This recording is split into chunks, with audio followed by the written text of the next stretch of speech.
Sometimes the people who should love you most are the ones who hurt you deepest. Thomas Bennett understood this truth on a February morning, standing beside a fresh grave while his stepson checked text messages during the eulogy. Snow fell in lazy spirals across St. Andrew's Cemetery, settling on polished caskets and weathered headstones with equal indifference. Catherine had been in the ground 20 minutes and Marcus was already calculating his inheritance. The preacher's voice droned about eternal rest and God's mercy, but Tom heard only wind through bare branches and the soft crying of a 9-year-old girl pressed against his side. Emma's small hand clutched his coat with desperate strength, her other arm wrapped around a stuffed rabbit worn threadbare by grief. She'd lost her parents 6 months ago in a highway collision that left no survivors and too many questions. Catherine had been her grandmother, Tom her last anchor to family. Now Catherine was gone too, and Emma's world had narrowed to an old man in an ill-fitting suit and uncertain promises spoken in hospital corridors. 3 weeks earlier, Catherine had gripped Tom's wrist with surprising strength for someone so diminished by cancer. Her hospital room smelled of disinfectant and roses that Marcus had sent but never delivered personally. Machines beeped their rhythmic countdown beside the bed. Tom leaned close to hear her whisper through oxygen tubes. The words came slowly, each one a labor. "Emma needs you. You know Marcus won't keep her." Tom started to protest, but Catherine's grip tightened. "Promise me you'll take care of her. Both of you deserve better than I gave you." The machines measured the seconds between them. "Tom, you need to find where you came from. I should have helped you search years ago. Something was wrong about what they told you in foster care. Promise me you'll look." He'd promised because refusing a dying woman seemed cruel, even when the promise felt impossible. How could a 72-year-old man with arthritic knees and a factory pension, barely covering rent, take care of a traumatized child? How could he search for a past the state had declared non-existent decades ago? But promises to the dying carry weight that logic cannot dismiss. The funeral ended and mourners dispersed to their warm cars and obligatory receptions. Marcus stood apart from Tom and Emma, his expensive overcoat pristine against the gray afternoon. He made no move to approach them, offered no words of comfort to the crying child who shared his mother's blood, if not his concern. Tom guided Emma toward the parking lot where their borrowed sedan waited, rust showing through paint on the rear quarter panel. Marcus intercepted them near the cemetery gates, his lawyer materializing from a black Mercedes like a conjured shadow. The lawyer carried a briefcase and an expression of practiced sympathy that fooled no one. "Mr. Bennett, I'm afraid we need to discuss Catherine's estate. Perhaps we could schedule a meeting?" Tom felt Emma's hand tighten in his. "Later. The child needs to get home." "Of course." The lawyer handed Tom a business card embossed with gold lettering. "Tomorrow at 3? This concerns the house." Marcus finally spoke, his voice carrying the flat tone of someone delivering news he considered inevitable rather than tragic. "You have 30 days to vacate. The house was in my mother's name. Her will is quite clear about the disposition of assets." Emma's face turned up toward Tom, confusion mixing with fear in eyes too young for such comprehension. "Grandpa Tom, what does that mean?" Tom opened his mouth, but Marcus continued, his attention still fixed somewhere over Tom's shoulder, as if making eye contact would create intimacy neither wanted. "Emma should go to social services. You're 72 years old. You can't provide proper care for a child." Something cold and sharp settled in Tom's chest. He'd spent 40 years with Marcus on the periphery of his life, trying to earn approval from a stepson who saw him as an interloper in his deceased father's house. He'd accepted the distance, the cold formality at holidays, the calls that went unreturned. He'd made himself small and undemanding, hoping that patience would eventually bridge the gap Catherine's remarriage had created. Now he understood that patience had been wasted on someone who'd been waiting for an excuse to sever ties completely. "Emma stays with me." Marcus's eyes finally met his, and Tom saw nothing there but calculation. "You were never really family. My mother felt sorry for you." The lawyer shifted his briefcase, clearly uncomfortable with this level of honesty. Marcus returned to the Mercedes without further comment. The engine purred to life and the car pulled away, leaving Tom and Emma standing in dirty snow with nowhere to go and 30 days to find it. The eviction came faster than promised. On day 21, Tom returned from a grocery run to find the locks changed and their belongings stacked on the front porch in garbage bags. Marcus had left a note under a brick. "This is better for everyone. Call social services about the girl."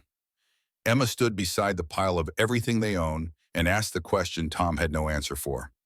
"Where will we go now?" Tom counted the money in his wallet with shaking hands. $97. His next pension check was 8 days away.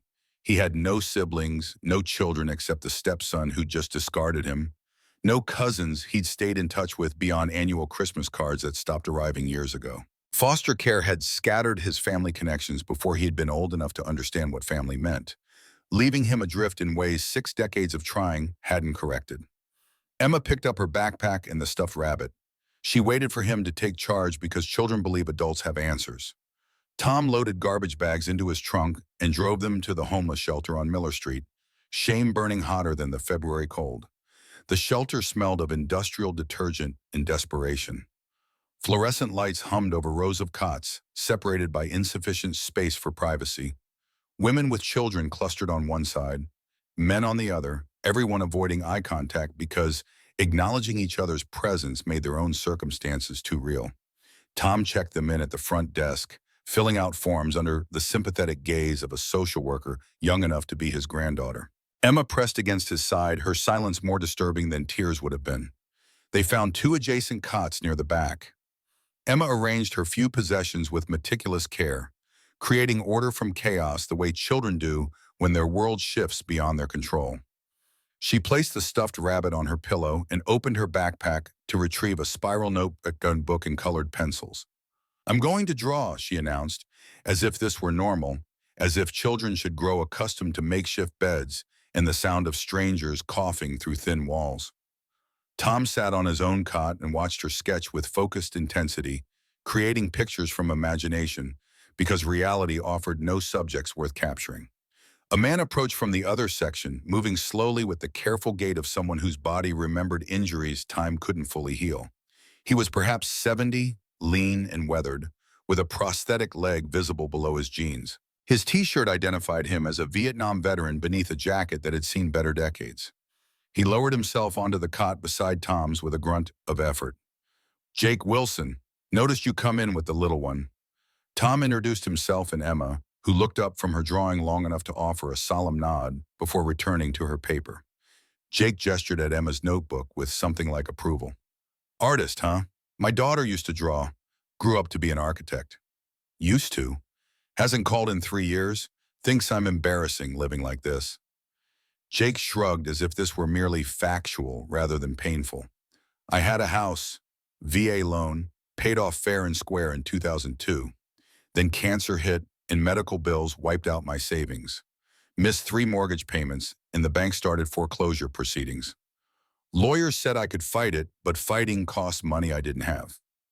Emma set down her pencil and studied Jake with the unfiltered attention only children possess. "That's not fair. You're a hero. My grandpa Tom says all veterans are heroes." Jake's expression softened at her fierce certainty. "Your grandpa's right, kiddo, but heroes don't always get happy endings." Tom felt something click into place, a pattern emerging from Jake's story that resonated with fragments he couldn't quite grasp. "The bank that foreclosed on you? What was the name?" "Millbrook County Credit Union, subsidiary of some bigger development company." Tom filed that information away without understanding why it felt important. Emma returned to her drawing, this time sketching Jake in heroic proportions, cape flowing behind him and medals covering his chest. When she finished, she tore the page carefully from her notebook and handed it to Jake. "For you, so you remember you're a hero." Jake's eyes went bright and wet. He accepted the drawing with the reverence some reserve for religious artifacts. "Thank you, Emma. I'll keep this safe." Emma reached into her backpack and produced something small that glinted in the fluorescent light. She placed it in Jake's palm with the solemnity of a knight conferring honor. "This is for courage. My daddy gave it to me before he died. He said brave people should carry it and pass it on when they meet someone braver." Jake opened his hand to reveal a purple heart on a faded ribbon. His voice came out rough. "Emma, honey, this is your dad's medal. I can't take this. You're keeping it safe for when you need it, like the drawing. Then you give it back so I can give it to someone else who needs courage." Tom watched this exchange between a displaced veteran and a child who'd lost everyone, both of them trying to give the other hope they struggled to feel themselves. Emma's simple logic cut through adult complications with blade-sharp clarity. Courage was meant to be shared, not hoarded. Heroes helped each other. That night, Emma fell asleep quickly in the way exhausted children do, the stuffed rabbit tucked under her chin. Tom lay awake listening to the sounds of 50 desperate people trying to rest in a space designed for transience rather than comfort. Jake coughed in the next cot, a wet sound that spoke of damage time and VA hospitals couldn't fully repair.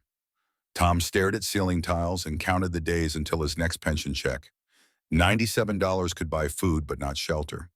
Cheap motels cost $60 per night, leaving him broke in 2 days. He needed income, but job prospects for a 72-year-old man with a factory resume were non-existent. He needed a miracle, but those seemed reserved for people whose luck hadn't already run out. The second day at the shelter, Emma overheard a conversation between Tom and Jake. She was supposed to be drawing in the corner, but children have exceptional hearing when adults forget to whisper. Jake was asking about Tom's past, and Tom was giving the abbreviated version he'd learned to deliver without emotion. Foster care from age 3. No memory of my parents. State said they died in an accident and there was no other family. Emma looked up from her drawing, confusion clear in her young face. Grandpa, why did someone take your house when you were little? Tom blinked, caught off guard. He'd never framed it that way, never thought of his childhood displacement as theft rather than tragedy. I don't know, sweetheart. I don't remember. Emma's brow furrowed the way it did when adults failed to make sense. That's mean. Everyone should know where they come from. The simple statement hit Tom with unexpected force. A child's sense of fairness saw through the bureaucratic language that had always described his situation. Someone had taken his home, taken his family, and no one had ever explained why or how. On the third day, Tom walked to the community center on 5th Street, searching the bulletin board for room rentals he couldn't afford. Apartments wanted first and last month's rent plus security deposit. Rooms for rent demanded references and background checks. Everything cost more than he had. A flyer caught his attention, stapled crookedly to the board's edge. Estate liquidation sale, county seizure property. Houses starting at $99. The auction was scheduled for that afternoon at the municipal building. Tom pulled the flyer down and studied it with the careful attention he had once applied to blueprints at the metalworks plant. This was probably a scam or property so damaged they'd cost thousands to make habitable. But $97 bought nothing else that resembled hope. He returned to the shelter and collected Emma, explaining they were going on an adventure. She brightened at the word, still young enough to believe adventures ended well. The municipal building smelled of floor wax and old paper, its fluorescent lights casting everything in sickly yellow. 50 folding chairs faced a podium where a bored auctioneer arranged paperwork with mechanical efficiency. 15 people scattered among the seats, most of them contractors in work boots and paint-stained jeans, here to find cheap properties they could flip for profit. Tom and Emma sat in the back row. She swung her legs and studied the room with undisguised curiosity, while Tom filled out a bidder registration form with a borrowed pen that barely worked. Number 38, he was paddle 38. The auction began with commercial properties that went for thousands, then residential homes needing major repairs that still commanded prices Tom couldn't fathom. He watched contractors raise paddles with casual confidence, secure in their ability to transform ruins into revenue. Emma whispered questions about what was happening, and Tom explained in simplified terms that an auction meant people competed to buy things. She nodded solemnly, absorbing this lesson in adult economics. The auctioneer's voice had gone flat with repetition by the time Lot 47 came up. 2-story farmhouse, 1,840 square feet, Millbrook Hollow Township, parcel number 2, 34512. Property sold as is, no utilities, significant structural concerns. Opening bid $99. No paddles rose. The auctioneer waited the required interval, his expression suggesting he'd expected exactly this level of disinterest. Going once at $99. Emma tugged Tom's sleeve and whispered urgently, "Grandpa, you said we need a home. That's a home." Tom looked at the paper in the auctioneer's hand, at the lack of other bidders, at Emma's face full of hope he couldn't bear to extinguish. His hand rose almost without conscious decision. Sold to paddle 38 for $99. Just like that, Tom owned something for the first time in his life. The knowledge felt both monumental and terrifying in equal measure. He approached the clerk's window to complete the transaction, counting out his bills with shaking hands. $97 laid on the counter. The clerk counted it twice and looked at Tom with an expression caught between pity and confusion. "You're $2 short." Tom's face went hot with humiliation. Behind him, someone cleared their throat. The woman who'd been sitting in front of them extended 2 $1 bills. "Here, for the little one." Tom tried to refuse, but she pressed the money into his palm and walked away before he could protest properly.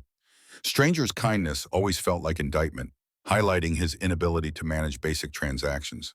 The clerk processed the payment and handed Tom a deed thick with legal language he didn't fully understand.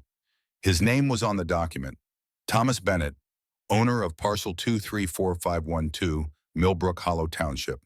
The clerk's voice was gentle, almost apologetic. "You know this property has no heat, no water, and hasn't been occupied since the 1950s? "I know." He didn't know.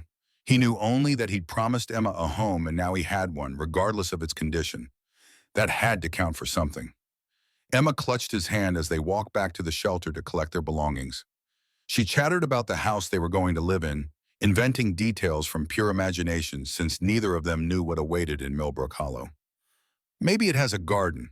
Great-Grandma Catherine's house had roses." "Maybe. And my room could have windows facing the sunrise. I like morning light." Tom let her spin these fantasies, unwilling to crush them with the reality that a $99 house probably had broken windows and rot instead of roses and sunrise views. Let her hope a little longer. Adulthood would teach her disappointment soon enough. They packed their garbage bags and told Jake they were leaving. He clasped Tom's hand with genuine warmth. "Good luck out there. Come back and visit if you can." "We will." Emma hugged Jake, and he returned it with surprising tenderness for someone who'd admitted his own daughter had abandoned him. "You take care of your grandpa, Emma, and remember you are braver than you think." She nodded seriously and tucked the Purple Heart he'd kept safe for her back into her pocket. They caught the Greyhound bus to Millbrook Hollow at dusk. The bus was half empty, carrying them away from the city and into rural countryside Tom didn't remember ever seeing. Emma pressed her face to the window, watching winter fields blur past in the fading light. "Is it far?" "A ways." "Will we get there tonight?" "Yes." She accepted this and returned to window watching, trusting him to navigate because children have no choice but to trust the adults who claim to care for them. The bus dropped them at Millbrook Hollow just after dark. The town looked like something time had forgotten and geography had dismissed. Main Street stretched perhaps 4 blocks, half the storefronts empty, with faded for-lease signs yellowing in windows. A post office, a general store with a sagging awning, a diner with a closed sign visible through dirty glass. Snow covered everything in a uniform gray-white that made distinguishing building from landscape difficult. The bus driver handed Tom a piece of paper with directions the clerk had provided. "County Road 47, 3 miles north of town center." "You sure you folks want to walk that in the dark?" Tom looked at Emma, at the 2 garbage bags containing everything they owned, at the empty street offering no alternative transportation. "We'll manage." The driver shook his head but drove away, taillights disappearing into the darkness. Tom shouldered the garbage bags and Emma her backpack. They started walking. County Road 47 stretched ahead into darkness, punctuated by occasional distant farmhouse lights. Tom's boots crunched through snow that had been packed down by infrequent traffic but never properly cleared. Emma walked beside him without complaint, her breath coming out in clouds that dissipated into the frozen night.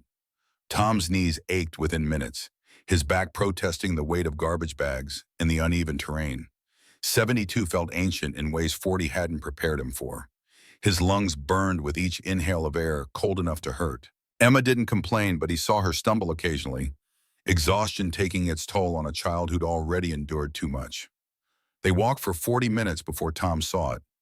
Set back from the road behind snow-heavy pines, a structure materialized from the darkness like something conjured by desperation rather than discovered. 2 stories, sagging slightly to the left as if the earth beneath had shifted over decades of neglect. Windows on the ground floor, mostly intact but filmed with grime and ice. Upper windows showed gaps where glass had surrendered to time and weather. Emma stopped walking and stared. "It looks sad, Grandpa, like it's been waiting for someone." The observation struck Tom as uncomfortably accurate. The house did look abandoned in ways that transcended physical decay, as if loneliness itself had taken architectural form. They trudged up the driveway, snow reaching past Emma's ankles. The porch listed forward, its steps buried in drifts. Tom brushed snow away from the front door and tested the knob. Locked. He fumbled for the key the clerk had given him, old brass heavy in his palm and cold enough to burn. It turned with resistance and the door swung inward on hinges that shrieked protest. Tom stepped across the threshold into darkness so complete it felt solid. He found his flashlight, and when the beam cut through the gloom, he saw what 70 years of abandonment looked like.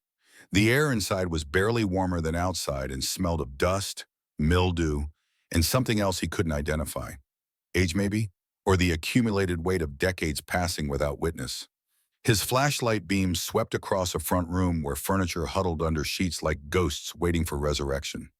A stone fireplace dominated one wall, its hearth filled with debris. To his right, an archway led to what looked like a dining room. To his left, a staircase climbed into shadow. Emma pressed close against his side, her earlier enthusiasm tempered by the reality of their purchase. "It's really dark. I'll get a fire going. It'll be better then." Tom moved deeper inside, Emma following so close she stepped on his heels. The dining room held a table still set with place settings covered in dust thick enough to write in. Glasses caught fragments of his flashlight beam and threw them back in distorted patterns. It was as if someone had simply walked away mid-meal and never returned. Emma's voice came out small. "Someone left their dinner. Why didn't they come back?" "I don't know, sweetheart." The kitchen lay beyond, through a swinging door that groaned when pushed. An old cast-iron stove hulked against one wall. A porcelain sink showed rust stains like old blood. Cabinets hung open, their doors listing on broken hinges. On a small desk beside the window, Tom's flashlight caught something that made him stop breathing. A stack of mail, letters and bills yellowed with age, all addressed to the same name, William Bennett. Tom's hands started shaking before his mind fully processed what he was seeing. Bennett was his surname. It had been on his birth certificate, the one document that had followed him through foster care, like evidence of a crime no one would explain. He'd always known his last name, but never known who'd given it to him, where it came from, what it meant. Emma tugged his coat. "Grandpa, that says Bennett, like us." "Yes. Maybe he's family." Tom couldn't speak.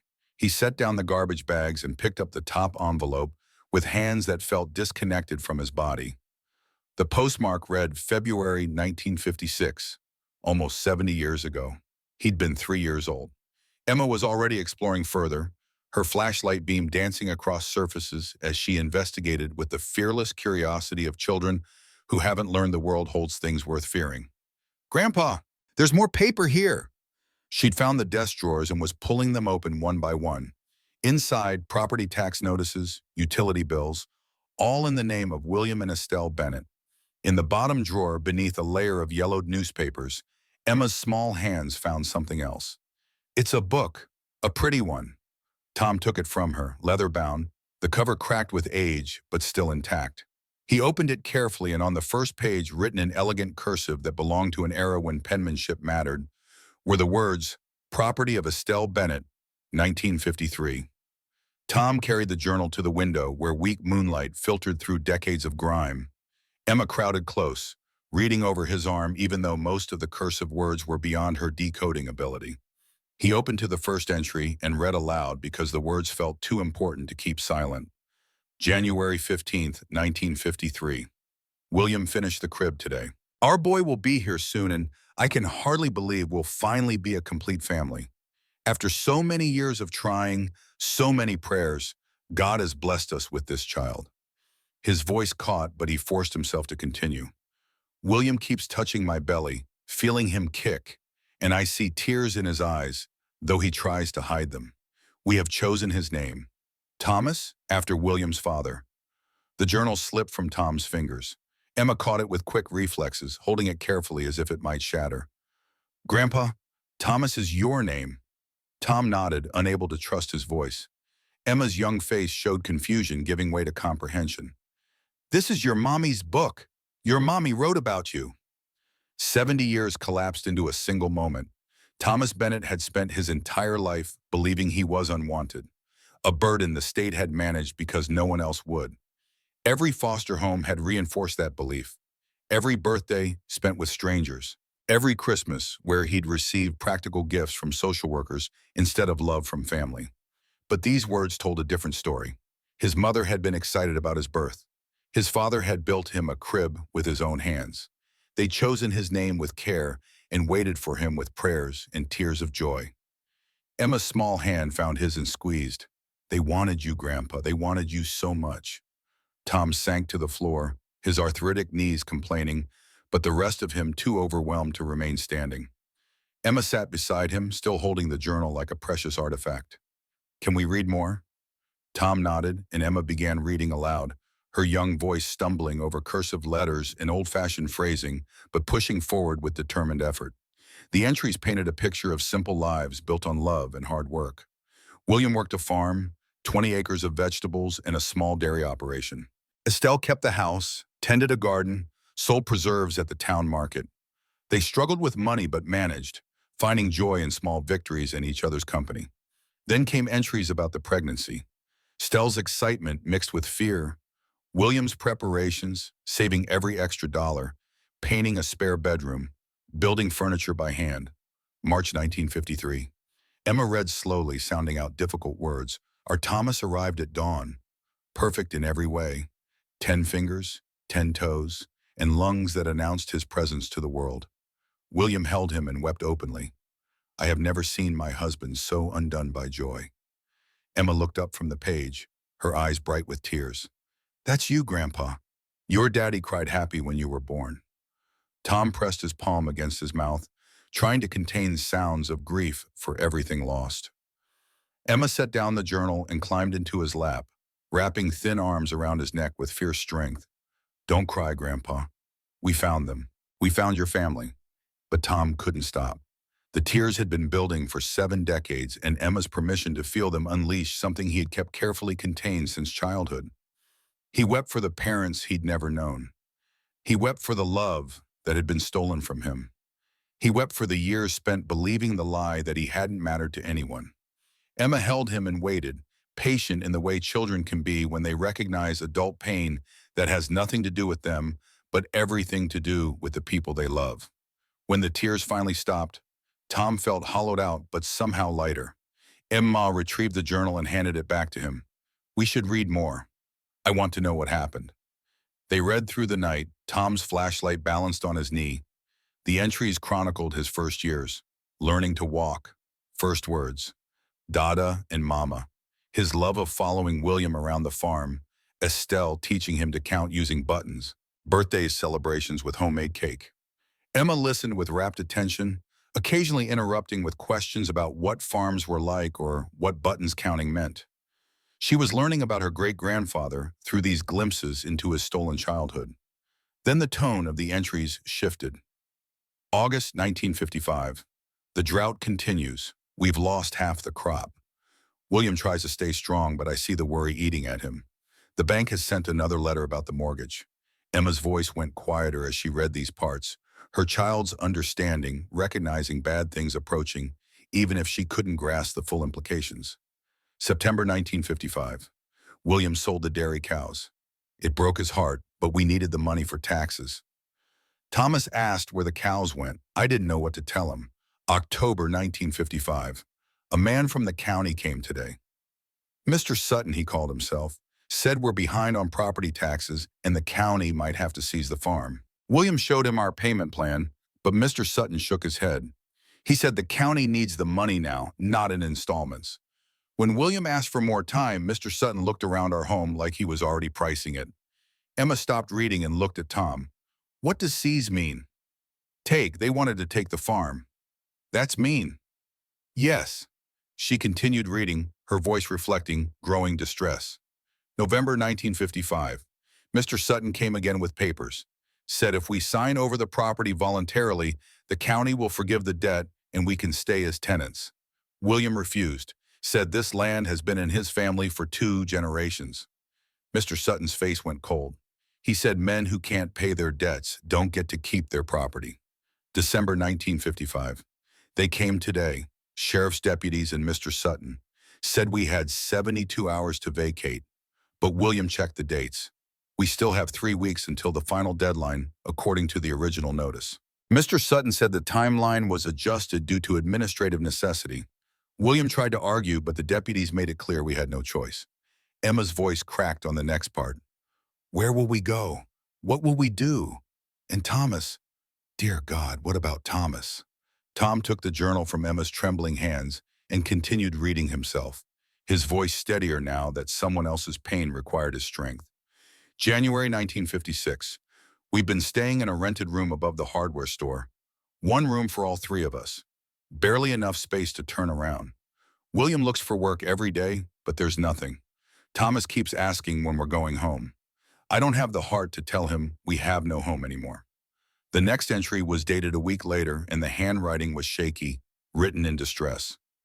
January 15th, 1956. They came for Thomas today.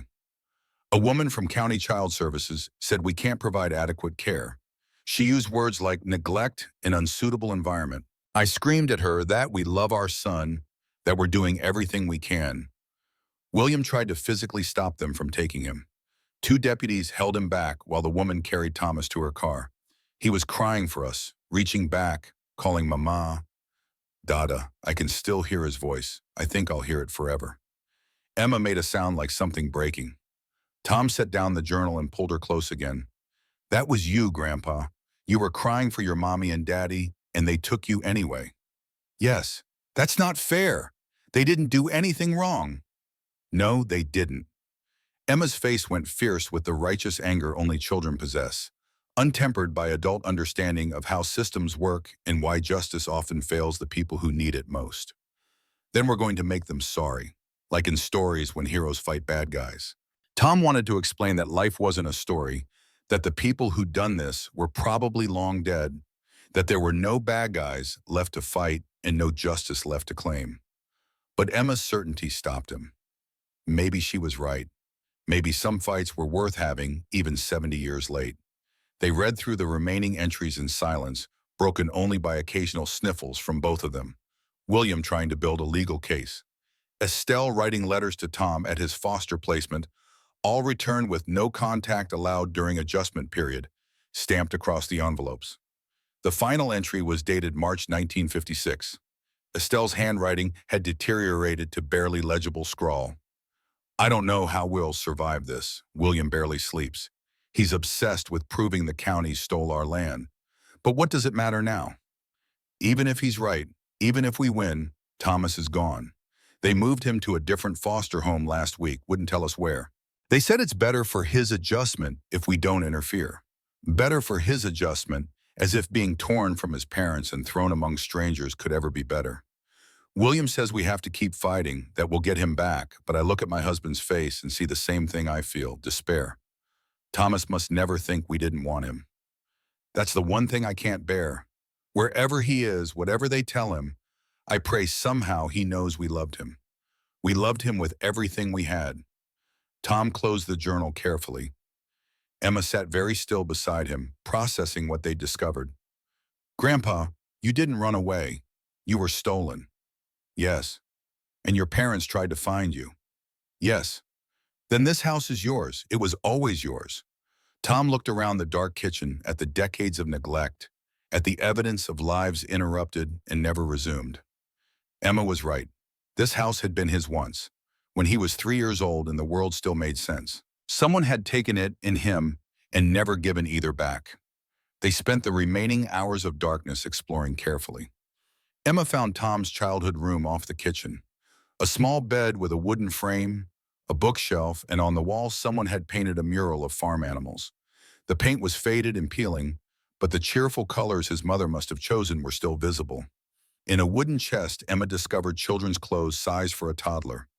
A tiny coat, small boots, drawings on paper so old it crumbled at her touch. Stick figures labeled Mama, Dada, Thomas in an adult's handwriting. These are your clothes, Grandpa, from when you were little like me. Tom held a small coat that might have fit the 3-year-old version of himself, trying to remember wearing it and finding only fragments. The smell of bread baking, a woman's voice singing, strong hands lifting him high. He'd always assumed these were dreams or wishful thinking, the mind's way of filling blanks too painful to leave empty.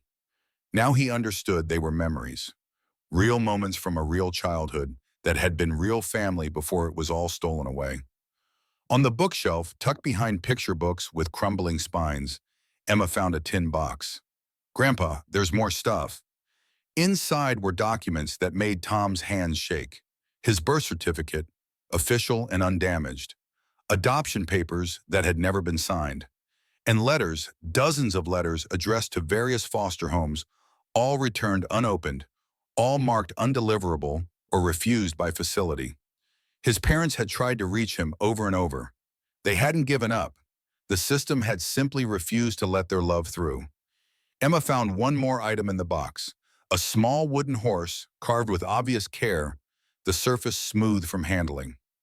Underneath in careful letters, for Thomas, age 3, love Daddy. She held it out to Tom with both hands, offering it like something sacred.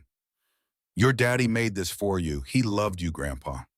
Tom took the wooden horse and felt 70 years of grief crack open and spill out again. His father had carved this toy with his own hands, had given it to a 3-year-old boy who probably carried it everywhere, who probably slept with it under his pillow. And when that boy was stolen, this toy had stayed behind, waiting in a tin box for 7 decades until a 9-year-old girl with her great-grandfather's determination found it in a $99 house. Emma climbed onto the small bed that had been Tom's when he was her age. Can I sleep here? In your room? It's cold, sweetheart. We should stay by the fireplace. But it's your room from when you were little. That makes it special. Tom couldn't argue with that logic. He found his sleeping bag and spread it over Emma on the small bed. She clutched the stuffed rabbit on one side and placed the wooden horse carefully on her pillow on the other. Grandpa, we found your family. That's an adventure. Yes, it is. Tomorrow we should explore more. Maybe there's treasure. Tom thought about the journal, the letters, the wooden horse. They'd already found treasure, the kind that couldn't be spent but mattered more than money ever would. He returned to the front room and managed to light a fire in the fireplace using old newspapers and broken porch boards for fuel. The chimney drew properly and heat began radiating into the space. Tom sat in front of the fire, wrapped in his coat, and watched shadows dance across walls that had witnessed his first steps, heard his first words, sheltered the family that loved him. Morning light filtered through grimy windows, waking Tom from restless sleep. His body ached from the hard floor and the cold that even the fire couldn't fully banish. Emma appeared from the back room, carrying the wooden horse and looking more rested than she had any right to be. I had good dreams, Grandpa, about your mommy and daddy. What kind of dreams? Happy ones. They were singing to you. Tom's throat tightened, but he managed to smile. That sounds nice. They ate crackers and canned peaches for breakfast, standing at the kitchen window and looking out at snow-covered fields. Somewhere out there, his father had worked this land. Somewhere in this house, his mother had sung him to sleep. Emma tugged his sleeve. We should explore upstairs. Maybe there's more treasure. They climbed the stairs carefully, testing each step. Tom's flashlight cut through gloom to reveal 3 doors on the landing. The first opened to his parents' bedroom. A double bed with a metal frame, a dresser, a wardrobe, everything covered in dust but preserved as if they'd simply stepped out and never returned. On the dresser sat a framed wedding photo. William in an ill-fitting suit, Estelle in a simple white dress with a small bouquet, both young and hopeful, unaware of what was coming. Emma studied the photograph with intense focus.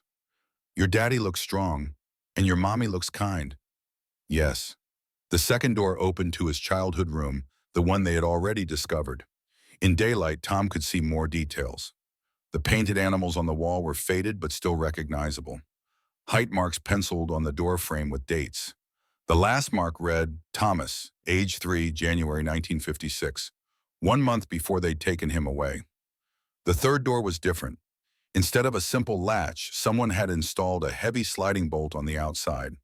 Someone had locked this room deliberately, preventing access. Tom tried to force it, but the bolt was solid steel, secured with screws so rusted they'd become part of the wood. His father had built this lock to last. Emma examined it with the problem-solving focus she brought to puzzles. "Grandpa, when I'm scared, I hide in small places. Maybe there's another way in." She disappeared before Tom could stop her footsteps pattering into the adjacent bedroom. He heard thumping and scraping, then Emma's voice muffled by walls. "I found something!" Tom followed the sound to a closet in his parents' bedroom. Emma had pushed aside hanging clothes to reveal a loose board in the back wall. Behind it, a gap opened into darkness. "I can fit through there." Emma, it might not be safe, but she was already crawling through the opening, her small body disappearing into shadow. Tom's heart hammered as he waited, seconds stretching into small eternities. Then he heard the bolt slide open in Emma's triumphant voice. "I did it, Grandpa. Come see." Tom pushed open the door Emma had unlocked from inside. The room beyond was smaller than the others, barely large enough for a single bed, but it held no furniture. Instead, cardboard boxes lined 3 walls, stacked waist-high and labeled in his father's blocky handwriting. Evidence 1955. Correspondence. Witness statements. Legal research. Tom stepped into the room slowly, understanding washing over him. His father hadn't just complained about what happened. He'd built a case, methodically documenting everything. Emma was already exploring, reading labels with difficulty but managing. "Grandpa, what's evidence?" "Proof, things that show what really happened." "Like treasure?" "Yes, sweetheart, exactly like treasure." Tom carried the first box downstairs to better light. Inside, he found a meticulous record of the farm's finances. Ledgers showing every payment made to the county, every tax installment. His father had been behind, yes, but not significantly. The payments had been consistent until the drought. There were letters too. William writing to the county board requesting an extension. Writing to the state tax office asking about appeals processes.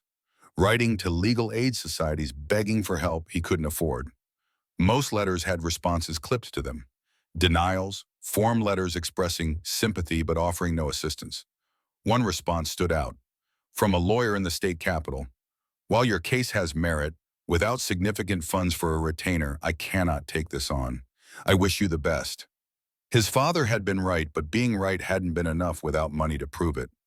Emma called from upstairs, and Tom climbed back up to find her examining something in the locked room.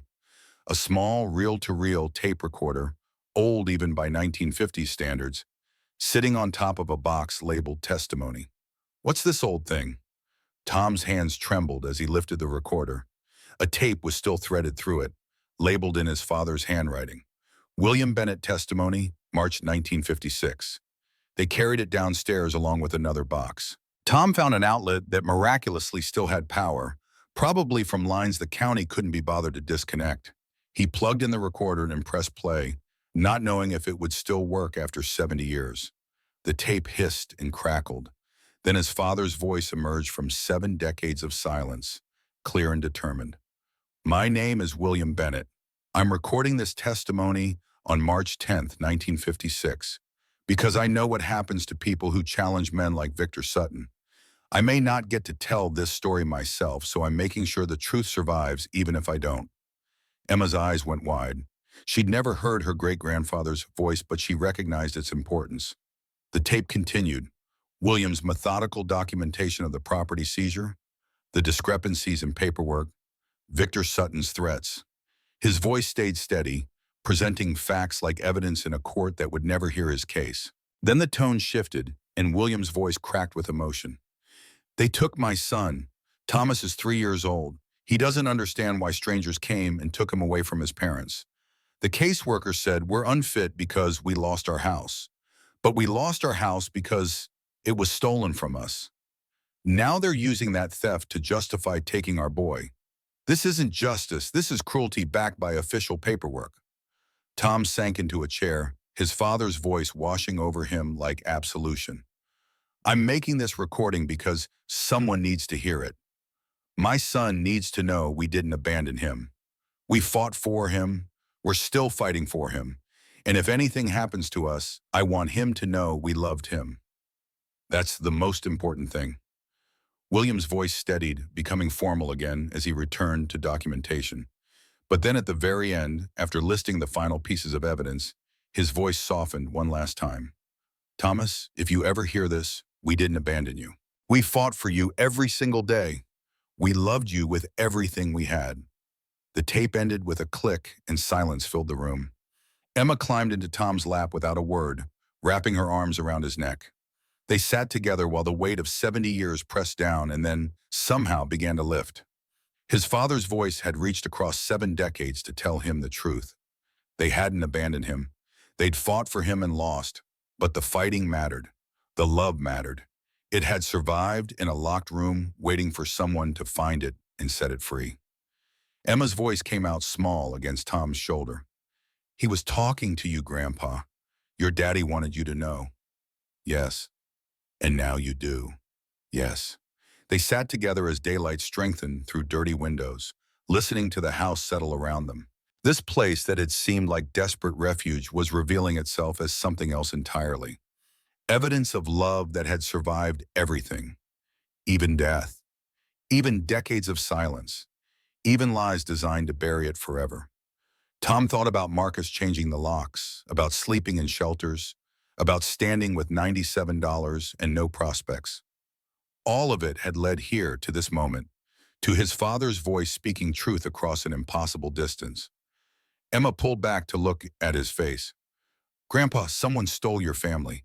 That's really bad. Yes, it is. Then we have to make them sorry, like heroes in stories.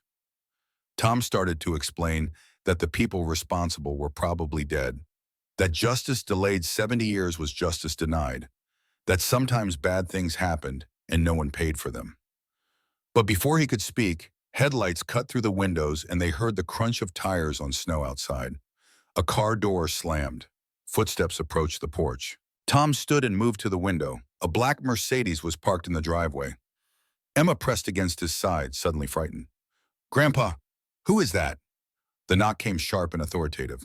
Tom opened the door to find a man in an expensive overcoat, perhaps 68, with silver hair and cold eyes that assessed the interior of the house with obvious distaste. The man's voice carried the smooth confidence of someone accustomed to getting what he wanted. Mr. Bennett, I presume. I heard you purchased this property. I'm Daniel Blackwell. My family has long-standing connections to this area, and I'd like to make you an offer for the house. Tom felt Emma's hand tighten in his. Something about this man's presence felt wrong, predatory in ways Tom couldn't articulate but recognized on instinct. Not interested. Blackwell's smile never reached his eyes. You haven't heard my offer. $25,000 for this property as is. That's generous for a ruin. Still not interested. The smile faded and something colder took its place. Mr. Bennett, you're an elderly man living in a structurally unsound house with a young child. That raises certain concerns about adequate care. I'd hate to see social services become involved. Emma shrank behind Tom, but her voice came out fierce and steady. This is our house. My great-grandpa built it. Blackwell's attention shifted to Emma with calculating assessment. Is that what he told you? I'm afraid the history is more complicated. The previous owners defaulted on their obligations and lost the property legally. No one built anything that mattered here. Tom felt rage building, hot and righteous. This man was lying with the casual confidence of someone who'd never been challenged. Get off my property. Blackwell's expression hardened. You're making a mistake.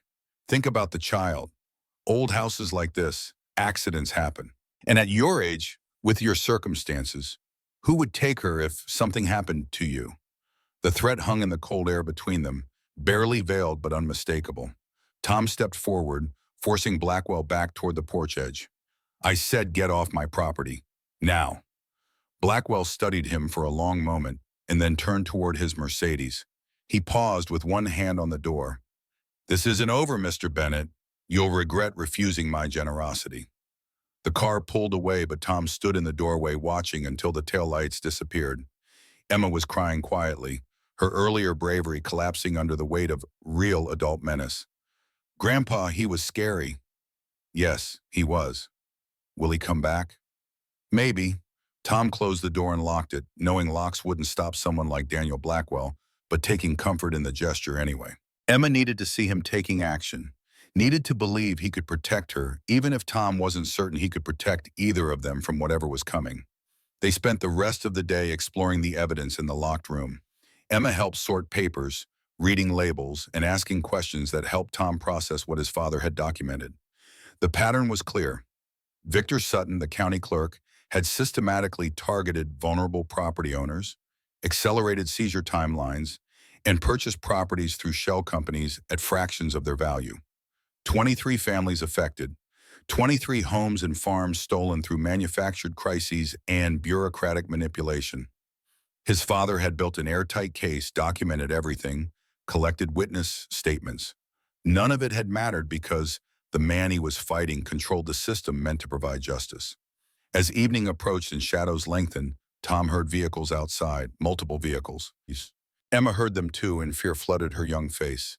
Is he coming back? Tom looked through the window, and his heart sank. Daniel Blackwell's Mercedes plus 2 SUVs. 3 large men climbed out of the SUVs, the kind of men hired for intimidation rather than conversation. Tom's mind raced. He had no weapons, no phone, no way to call for help.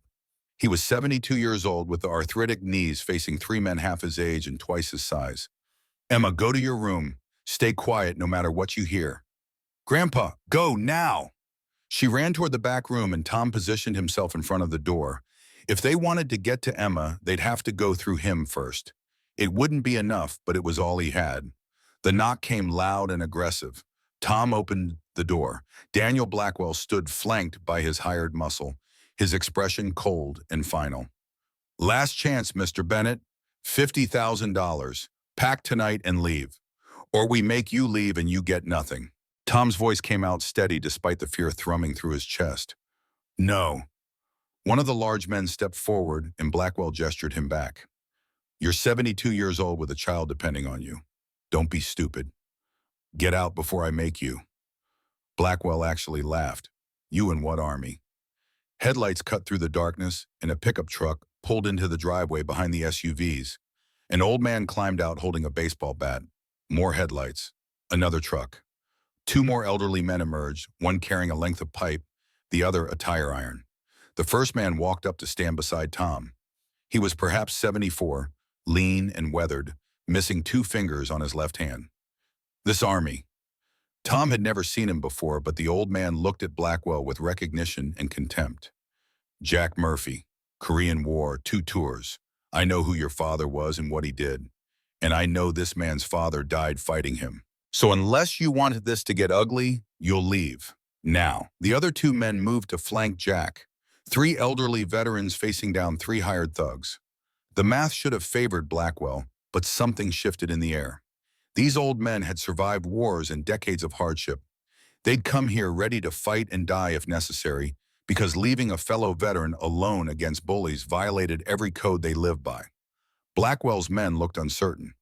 They'd signed up for intimidating one old man, not fighting 3 combat veterans who looked perfectly willing to swing first and handle consequences later. A small voice cut through the tension. Grandpa, I brought something.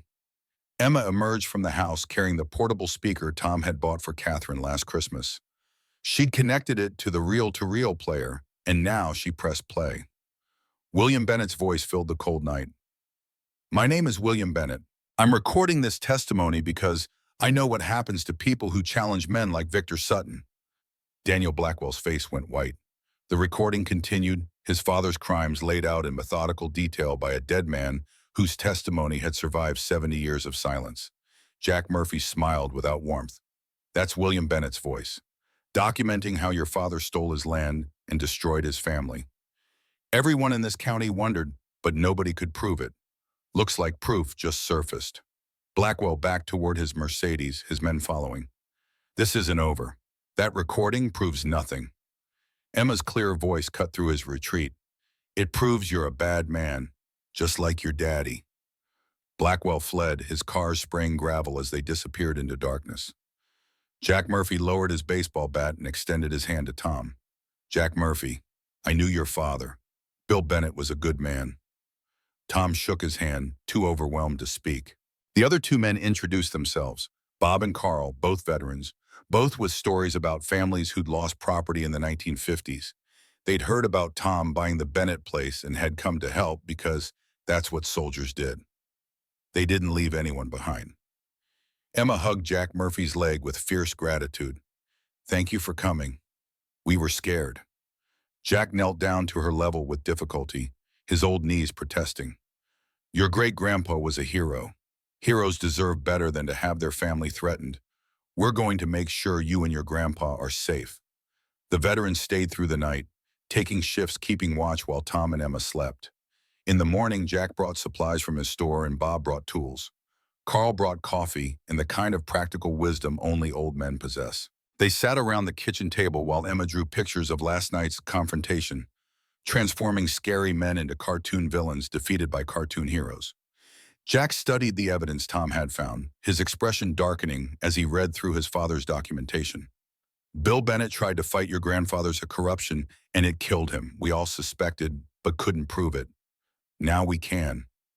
Tom felt the weight of 70 years pressing down and then somehow beginning to lift. He wasn't alone anymore.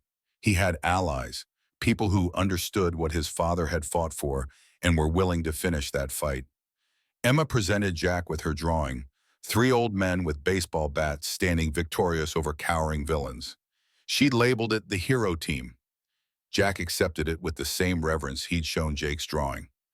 "Thank you, Emma. I'll keep this forever." She beamed and returned to her paper, already sketching new adventures where heroes won and bad guys faced justice. Tom looked around the kitchen table at three men who'd been strangers yesterday. They'd risked themselves for him and Emma because that's what honor demanded. They'd answered a call they'd heard in his father's voice reaching across 7 decades. "We don't abandon our own." Tom had spent his life alone, believing that was his natural state. Now he understood. He'd been alone because his family had been stolen before he was old enough to remember having one. But family wasn't just blood. It was people who showed up when you needed them, who stood beside you against darkness, who refused to let you face bullies alone.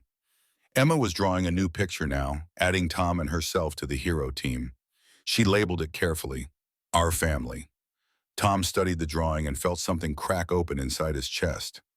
Not grief this time, but its opposite. Hope, maybe, or the beginning of belief that the story wasn't over, that justice might still be possible, that love could echo across any distance and find its way home. Jack Murphy caught his eye and nodded as if reading his thoughts.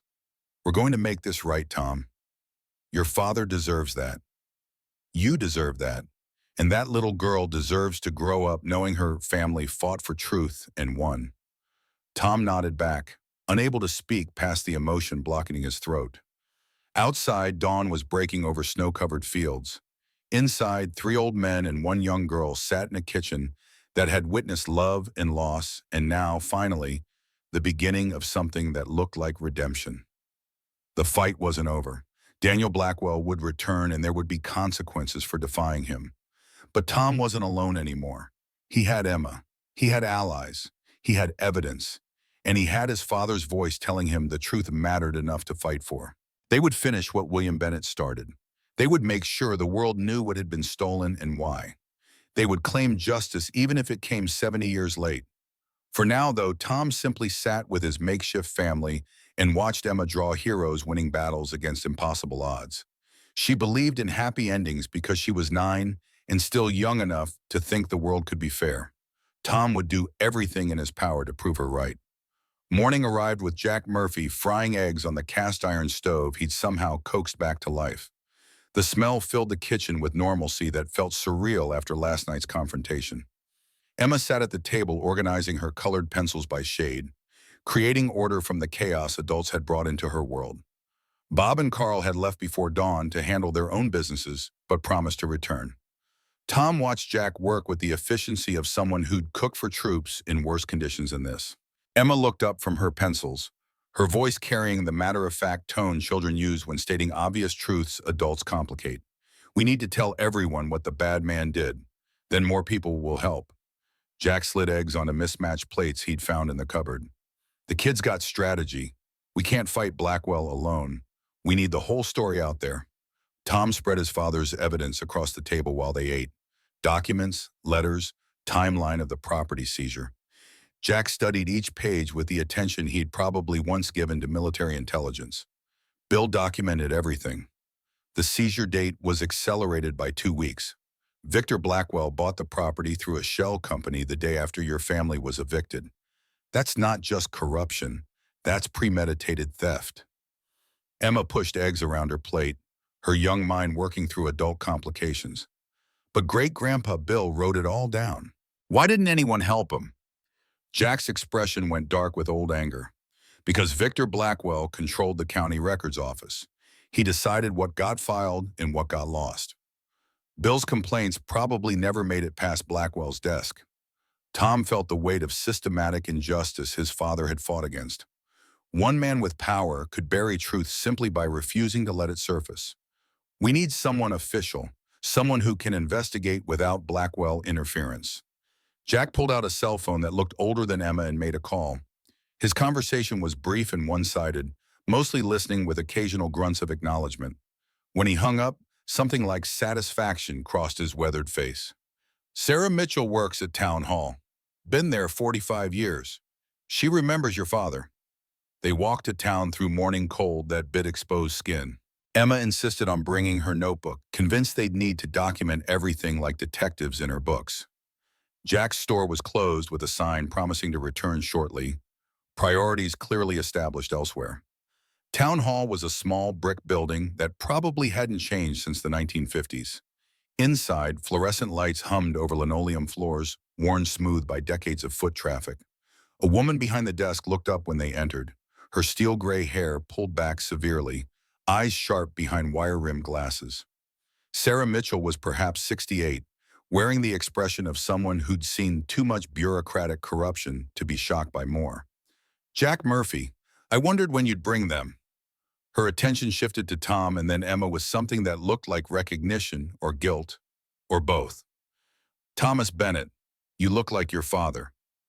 Tom's throat tightened at hearing someone confirm he resembled a man he'd never known. You remember him? I was 22 when Bill came here trying to file complaints against Victor Blackwell. I watched Blackwell deny every request, delay every process, bury every piece of evidence your father tried to submit. Emma stepped forward with the boldness of children who haven't learned deference to authority. Did you help him? Sarah's face showed pain that time hadn't softened. No, child. I was too afraid of losing my job. I've regretted it every day since. The admission hung between them, heavy with implications about systems that punished honesty and rewarded silence. Sarah stood and gestured toward a door marked records. Come with me. They followed her downstairs to a basement that smelled of old paper and forgotten things. Metal filing cabinets lined walls painted institutional beige. Sarah moved with purpose to a specific cabinet and pulled out a thin folder. Case number 127, William Bennett's official complaint, filed March 1956. The file was marked lost, but the locker key was still in the system. She produced a small brass key and led them to a wall of metal lockers, the kind used for storing evidence or confiscated items. Locker 127 opened with resistance, hinges protesting decades of disuse. Inside sat a cardboard box and something larger wrapped in cloth. Sarah pulled out the box first, and Tom recognized his father's handwriting on labels inside. More evidence, more documentation, duplicates of what they'd found at the house. Emma was exploring on her own, her small hands running over locker numbers at her eye level. She stopped at one, marked 127B, position lower than the others. Miss Sarah, why is there a kid's locker? Sarah turned, confusion crossing her face. There shouldn't be. Those were for adult evidence only. But Emma had already worked the combination lock, her nimble fingers finding the right sequence through trial and patience. The locker swung open to reveal something adults had missed for 70 years. Another reel-to-reel recorder, smaller than the one at the house, tucked inside with a tape labeled in Bill Bennett's handwriting, insurance. Tom lifted it carefully, his hands trembling. His father had hidden 2 recordings, one obvious decoy in the adult locker, One secret backup in a child height space where only someone small would think to look. They carried everything upstairs to Sarah's desk. The old recorder still worked when plugged in, a small miracle of mechanical persistence. Tom pressed play, and once again his father's voice emerged from decades of silence. But this recording was different. It started with Bill speaking calmly, explaining he was documenting a meeting with Victor Blackwell. Then another voice cut in, rough and threatening in ways the first tape hadn't captured. "Bennett, you need to understand something.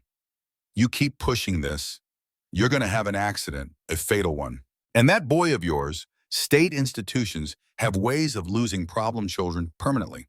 They disappear and nobody asks questions." Emma's face went pale, but she didn't look away. She was learning what happened when evil went unchallenged, when good people stayed silent because fighting seemed too dangerous. Sarah sat down heavily in her chair, all color draining from her face. "That's Victor Blackwell's voice, making direct threats. This is evidence of conspiracy to commit murder." Tom rewound and played it again, needing to hear the hate in Blackwell's voice, needing to understand what his father had faced.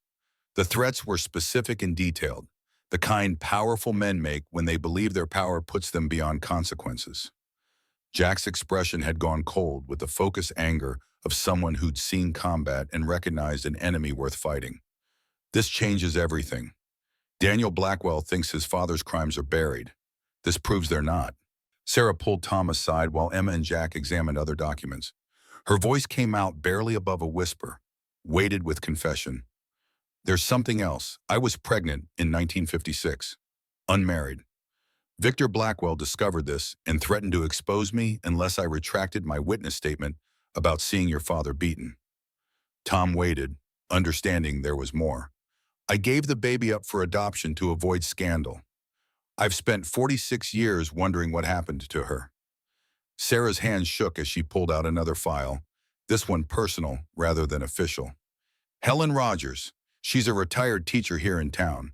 I found her 10 years ago but never had the courage to introduce myself." "She's your half-sister, Tom. Your father had another child he never knew about." The revelation hit Tom like physical force.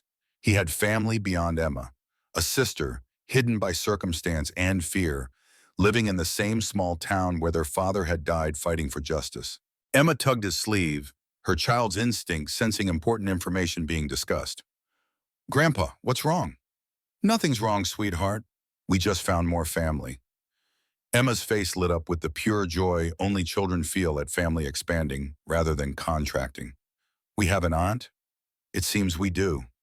Sarah's eyes filled with tears she'd probably been holding back for decades. "I should have helped your father. I should have told him about his daughter. I was just so afraid."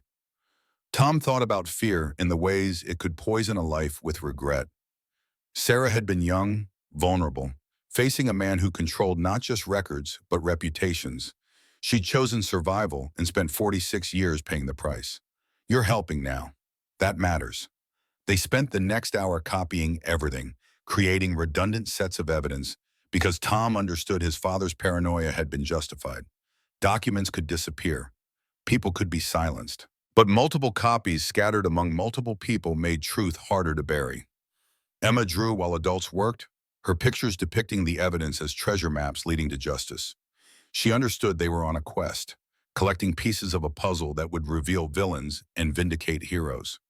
Jack made more calls from Sarah's phone, his network of veterans spreading word that something important was happening. By noon, 2 more elderly men had arrived at Town Hall, both with their own stories of properties lost under suspicious circumstances in the 1950s and 60s. Father Michael O'Brien arrived in the afternoon, summoned by Jack's call.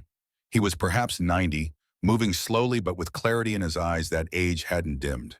His priest's collar was slightly yellowed, but his presence carried authority that transcended official positions. "I baptized you in 1953, Thomas. Your mother wore her best dress, and your father held you like you might break." Emma watched Father O'Brien with the fascination children reserve for people old enough to seem like living history. "Did you know my great-grandma Rose? She sang in the choir, voice like an angel. Your great-grandpa was an usher, always early, always reliable." Father O'Brien's expression shifted to something heavier. Bill came to me 2 days before he died. Said if anything happened, I should remember Victor Blackwell's name. I didn't understand then. I was afraid to understand. Another person carrying decades of guilt for silence. Tom was learning how corruption functioned, not just through direct evil, but through the fear that kept good people frozen. They drove to Millbrook Cemetery in Father O'Brien's ancient sedan. The Potter's Field section was overgrown, forgotten by everyone except the dead buried there. No markers identified who lay beneath the uneven ground. Emma carried flowers Jack had provided, her small form determined despite cold wind cutting across the hillside. She placed them carefully on ground that might hold her great-grandparents. Hi, Great-Grandpa Bill and Great-Grandma Rose. We found your treasure, and we're going to make sure everyone knows you were heroes. Father O'Brien led a prayer, his voice carrying across empty space. Tom stood silent, unable to find words adequate for the moment. His parents lay in unmarked graves, their names nearly forgotten, their fight dismissed as the complaints of people who'd failed to meet obligations. But Emma saw them clearly, her child's certainty cutting through adult complications. They were heroes who'd been defeated by villains. The story wasn't over yet. Heroes' children finished what heroes started. On the drive back, Father O'Brien shared one more piece of information. Bill wrote to other families who'd lost property, tried to organize them. I found letters in the church records from 1956. People were afraid to unite because Victor controlled county government. But several families documented their loss, hoping someday someone would listen. More evidence, more proof of pattern and intent. Bill Bennett had been trying to build a case that would survive even if he didn't. A woman was waiting at town hall when they returned, perhaps 42, dressed professionally with a reporter's notebook and a digital recorder. Jack had made another call. Rachel Torres, I'm an investigative journalist from the Capitol. I specialize in historic corruption cases. She shook hands with everyone, including Emma, treating the child with the same respect she showed adults. Emma responded by showing Rachel her notebook full of drawings and observations. Rachel studied Emma's work with genuine interest. You're a natural investigator. These details matter. Emma beamed, her efforts validated by someone who understood documentation's importance. Rachel spent 3 hours reviewing evidence, asking questions, recording answers. Her focus was absolute, her questions precise. She'd researched Victor Blackwell before arriving and knew the general outline. Now she was filling in details that would transform suspicion into proof. This is substantial. Your father built a prosecutable case. The question is whether anyone will prosecute crimes committed 70 years ago by a man who's been dead for decades. Jack leaned forward, his voice carrying the weight of someone who'd spent too long watching injustice go unpunished. Victor Blackwell's son, Daniel, runs the family business empire now. Everything Daniel owns was built on property his father stole. That makes him complicit in benefiting from crimes even if he didn't commit them personally. Rachel's eyes sharpened with the look of someone who just found an angle worth pursuing. Current benefit from historic crimes, that's actionable. If we can prove Daniel knew about his father's methods and continued profiting, we have a story that matters today, not just 70 years ago. Emma tugged Rachel's sleeve. Mr. Daniel tried to scare us. He said bad things would happen if we didn't leave. Rachel pulled out her phone and started recording Emma's account of last night's confrontation. The child spoke clearly, remembering details adults might have missed in their fear. The license plate number she'd sketched, the exact words Daniel had used, the men who'd accompanied him. When Emma finished, Rachel had the kind of evidence that made stories compelling. A 9-year-old girl and her elderly grandfather threatened by a wealthy developer trying to silence historic crimes. David and Goliath angles sold newspapers and generated public pressure that official channels alone couldn't create. I'm going to write this. Multiple articles. We'll document everything, publish the evidence, make it impossible to ignore or bury. Tom felt something shift in his chest. His father had tried to expose Victor Blackwell alone and failed because one man's voice could be silenced. But now there were many voices. Tom and Emma, Jack and the veterans, Sarah and Father O'Brien, Rachel with her platform to amplify them all. They couldn't silence everyone. Sarah pulled Tom aside while Rachel interviewed others. You need to meet Helen, your sister. She deserves to know the truth about her birth mother and her family. Tom nodded, overwhelmed by how quickly his solitary existence had transformed into complicated networks of relationship and responsibility. 3 weeks ago, he'd been alone with Emma, facing eviction and despair. Now he had a sister he'd never met, allies he hadn't known existed, and a mission that felt both impossible and inevitable. Emma was showing Rachel her drawing of the hero team, explaining each figure with the seriousness of an art curator discussing masterpieces. Rachel listened with the attention that made Emma glow, her work taken seriously by someone who mattered. Jack gathered everyone in Sarah's office for what he called strategic planning, but felt more like war council. The veterans understood this kind of operation: identify the objective, assess resources, plan approach, execute with precision. The objective was clear: expose Daniel Blackwell's complicity in benefiting from his father's crimes. Force investigation and restitution for families affected. Make sure Bill and Rose Bennett's names were publicly cleared and their story told. Resources included evidence that had survived 70 years, witnesses willing to testify, a journalist ready to publish, and growing numbers of people who remembered the 1950s and wanted justice however delayed. The approach required coordination. Rachel would publish her first article within 48 hours, establishing the historical record. Tom would contact other families Jack had identified, building coalition.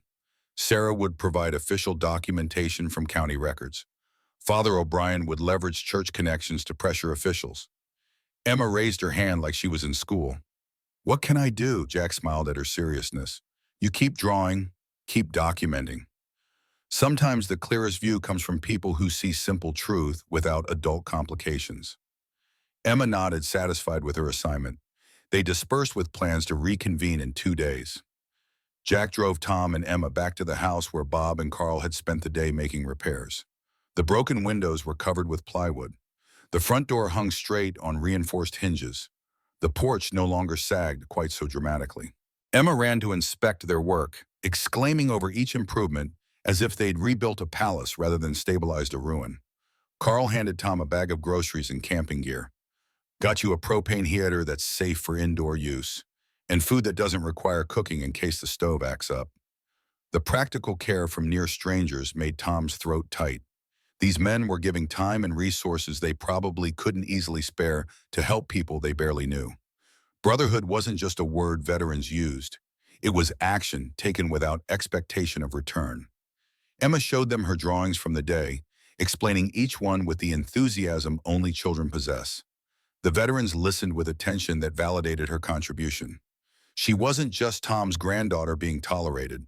She was part of the team, her observations valued. After they left, Tom and Emma ate canned soup heated on the propane camp stove Carl had provided. Emma chattered about the day's discoveries, her young mind processing information faster than Tom's exhausted brain could manage. "Grandpa, we have so much family now. Miss Sarah and Miss Helen and Mr. Jack and all the veterans." "We do. And great-grandpa Bill left us treasure so we could fight the bad guys." "Yes. Do you think great-grandma Rose would be proud of us?" Tom thought about the woman who'd written those journal entries, who'd fought to keep her son and documented her love, knowing he might never read it. "I think she'd be very proud, especially of you." Emma smiled and returned to her drawing, creating new pictures where children and elderly warriors defeated wealthy villains through truth and teamwork. Tom sat in the rocking chair and watched her work. 70 years ago, his father had sat in the same space planning how to fight corruption. Now Tom sat here doing the same, carrying forward a battle that should have been won decades earlier, but still needed fighting. The house creaked around them, settling into cold night. Outside, darkness pressed against windows. But inside, propane heat pushed back the chill, and Emma's presence pushed back loneliness that had defined too much of Tom's life. Justice would come eventually. It had to. Too many people were committed now to let it fail. The truth was out there in multiple forms, gathered among multiple people, impossible to bury completely. For tonight, though, Tom simply watched his granddaughter draw heroes winning battles, believing in endings where good prevailed because no one had taught her yet that sometimes evil just got away with it. He wouldn't be the one to teach her that lesson. He'd make sure she learned the other truth instead.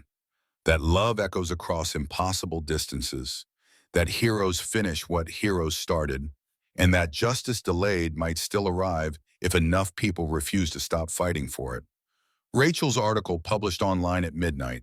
Tom didn't see it until morning when Jack arrived with printed copies.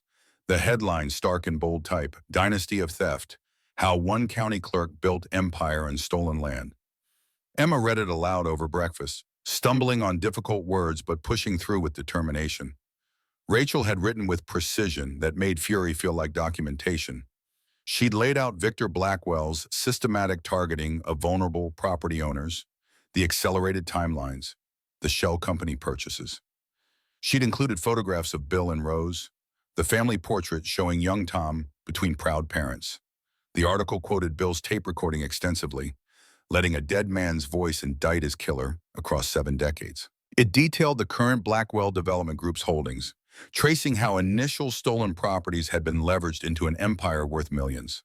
Most damaging, Rachel had documented Daniel Blackwell's active role in continuing his father's practices. 5 families in the past decade had lost properties to Blackwell subsidiaries under circumstances that mirrored the 1950s pattern.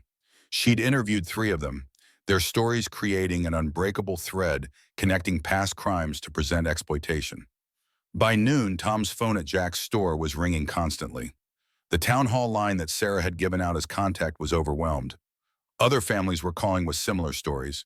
Reporters were requesting interviews, and someone from the state attorney general's office was asking for copies of evidence. Jack fielded calls with military efficiency while Emma kept detailed logs of who called and why. Her notebook had evolved into a proper ledger, each entry numbered and cross-referenced with the care of someone who understood documentation mattered.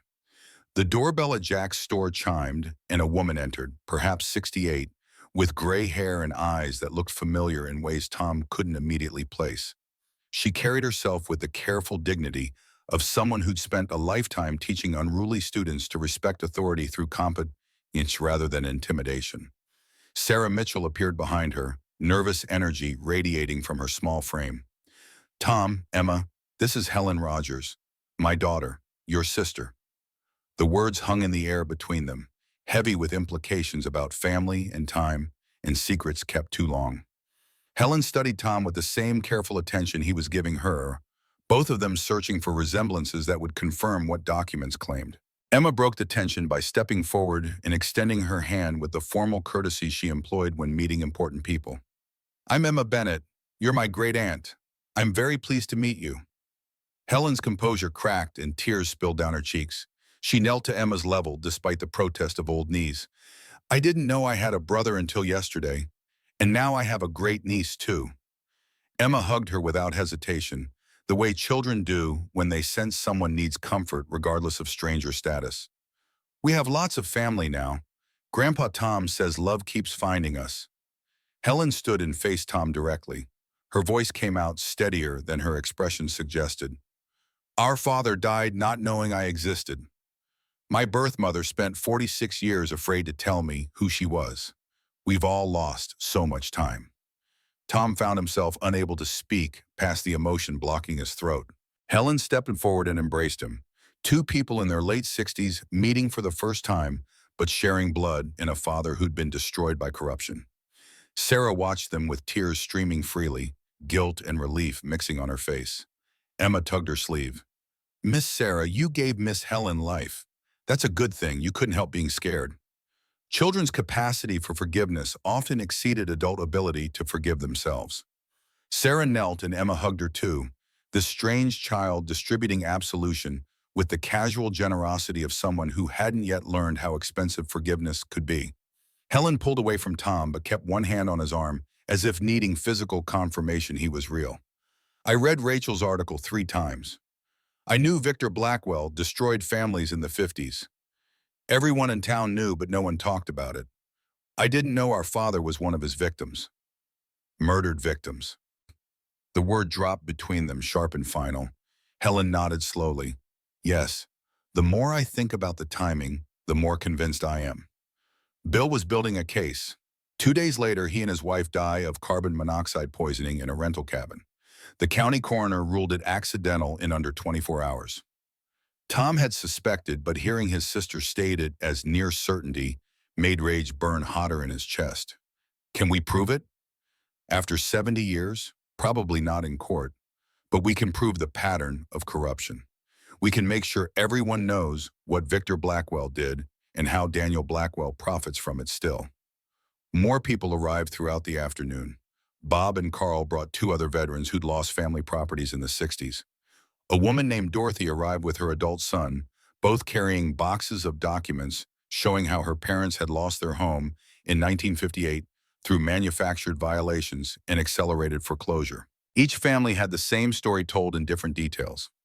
Sudden crises, impossible deadlines, properties seized and sold below value to buyers connected to the Blackwells. The pattern was so consistent it stopped being coincidence and became prosecution strategy. Emma set up what she called Evidence Central on Jack's store counter, organizing documents by year and family. She'd assigned herself the role of archivist, taking the job seriously enough that adults deferred to her system. Rachel returned with a cameraman and spent hours interviewing families, recording testimonies that would become her second article. The local TV station sent a reporter who filmed Emma explaining her organizational system with the earnest professionalism of a child who'd found purpose. By evening, they'd identified 47 families affected by Victor Blackwell's schemes between 1952 and 1965. Most victims were dead, but their children and grandchildren remained, carrying stories that had been family shame transformed now into family injustice demanding rectification. Jake Wilson arrived as the sun was setting, leaning heavily on his cane. Emma ran to him with the purple heart she'd been keeping safe, pressing it into his palm. "You need courage for tomorrow, Mr. Jake. The judge is going to listen to us." Jake's foreclosure hearing was scheduled for the next morning. Rachel had convinced 3 pro bono lawyers to represent him, arguing that his case exemplified the continuing pattern of predatory practices by Blackwell's subsidiaries. They spent the evening preparing Jake's testimony, reviewing documents, rehearsing questions. Emma insisted on coming to court, convinced her presence mattered even though adults gently suggested courtrooms weren't places for children. Great-Grandpa Bill fought bad guys. I should watch other people fight them too. That's how you learn. Tom couldn't argue with her logic. She'd already learned more about injustice and resilience in 3 weeks than most children learned in years. Shielding her from courtrooms seemed pointless when she'd already witnessed threats and studied evidence of murder. They slept at the house that night with Carl and Bob taking watch shifts. The veterans had established a rotation, ensuring someone was always present. Daniel Blackwell hadn't returned, but his absence felt more threatening than his presence. Men like him didn't give up. They regrouped and retaliated. Morning brought vindication of that concern. Tom woke to find every window on the north side broken, glass scattered across floors and furniture. Someone had thrown bricks through them during Carl's shift change, the brief window of vulnerability exploited with precision that suggested surveillance. Emma stood in the doorway of her room, clutching her stuffed rabbit and trying not to cry at this violation of the home she'd begun to feel safe in. Why do they keep being mean? Tom had no answer that would satisfy a 90-year-old's sense of fairness. Adults being cruel because cruelty served their interests wasn't an explanation that made sense to children who still believed goodness should win because it was good. Carl was on the phone with the sheriff's office, his voice tight with controlled fury.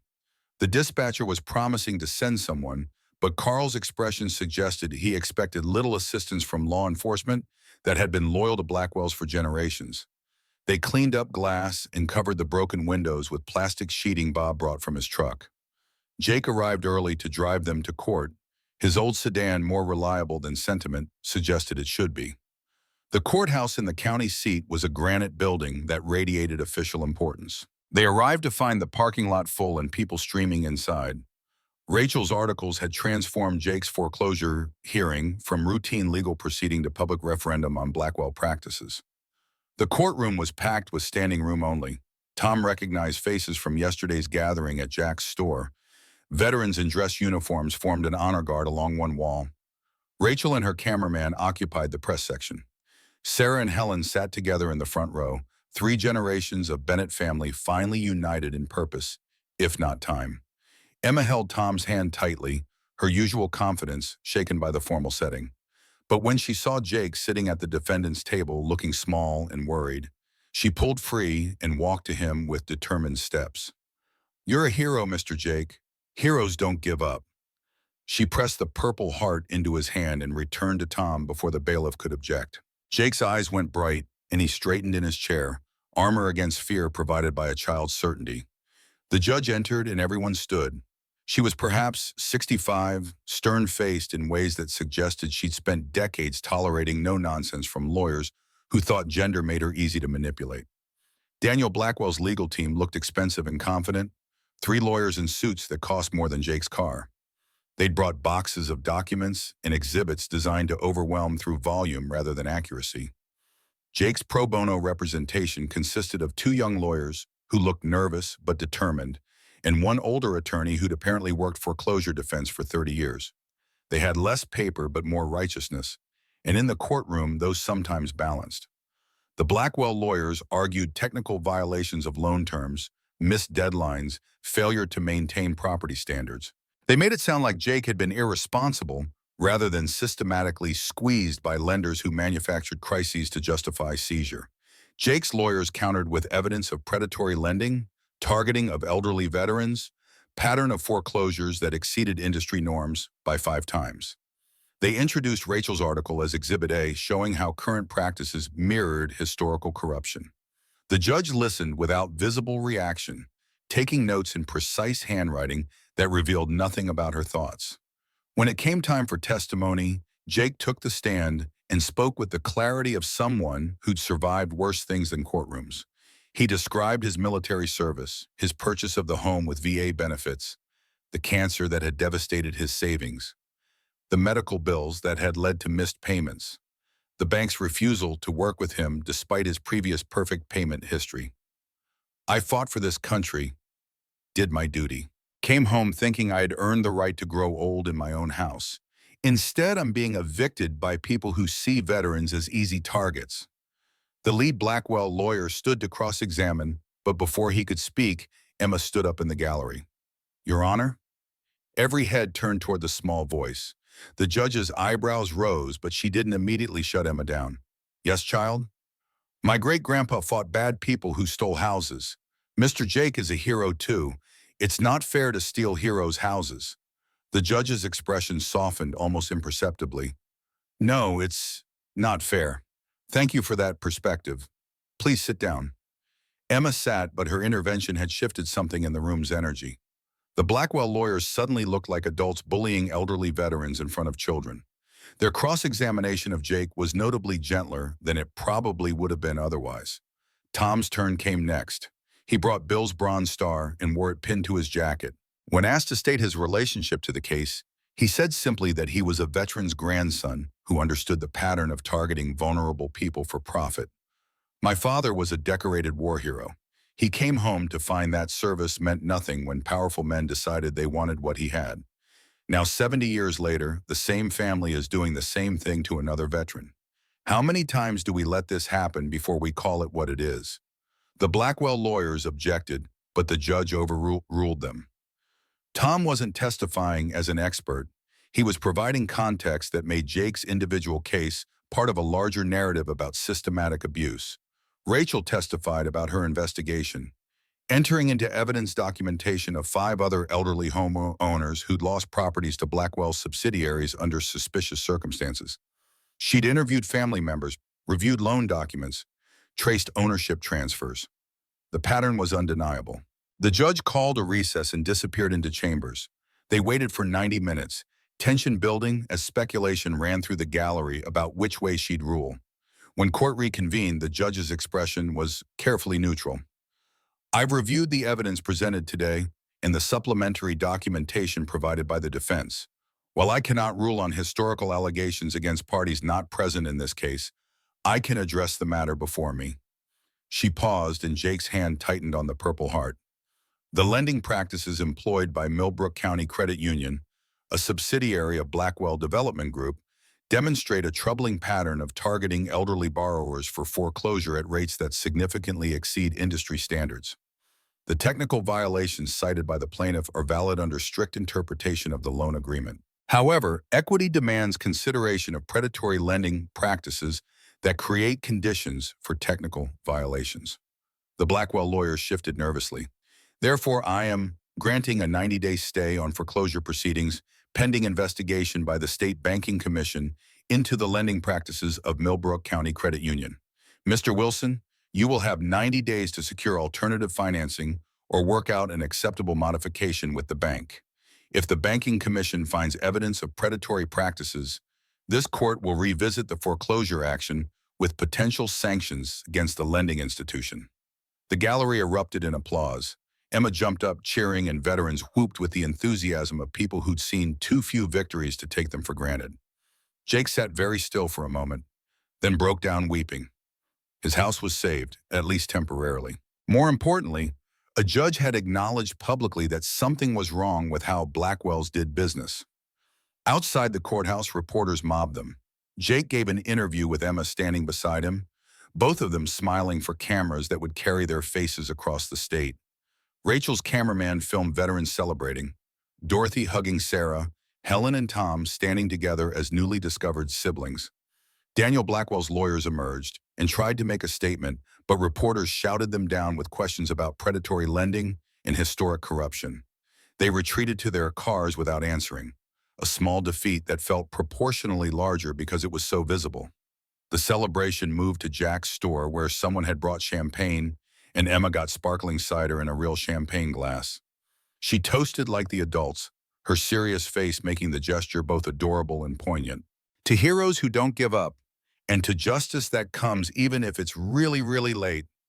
Everyone drank to that, even those who suspected justice was still incomplete and potentially fragile. But the celebration was interrupted by Sarah's phone ringing. She answered and her face went pale. The conversation was brief and one-sided, mostly listening with occasional acknowledgments. When she hung up, her hands were shaking. That was the county assessor's office. They've scheduled an emergency inspection of Tom's property tomorrow morning. They're citing potential code violations and structural hazards that might require condemnation. The room went silent. Everyone understood immediately. This was Daniel Blackwell's retaliation. If he couldn't intimidate Tom into leaving, he'd use bureaucratic power to force him out legally. Jack's expression went cold with the kind of anger that came from watching the same tactics employed across decades. They're going to condemn the house as uninhabitable and force you into another shelter situation. Once you're displaced, Emma goes to social services and you lose everything. Tom felt the ground shifting under him again, the brief victory at court transforming into setup for larger defeat. Daniel Blackwell had resources and connections that one viral article and one sympathetic judge couldn't instantly neutralize. Emma's voice was small but determined. We can fix the house. Make it so good they can't say it's bad. Carl shook his head with regret obvious in his weathered face. Not in one night, kiddo. Even if we worked around the clock, we couldn't bring that place up to code by tomorrow morning. Helen spoke up, her teacher's voice cutting through despair with practical solutions. Then we don't try to fix it by morning. We document that it's being actively repaired and that condemnation would constitute harassment given the timing immediately following court victory. Rachel was already typing on her phone. I'll have a photographer at the house at dawn. We document current conditions and all the repair work that's been done.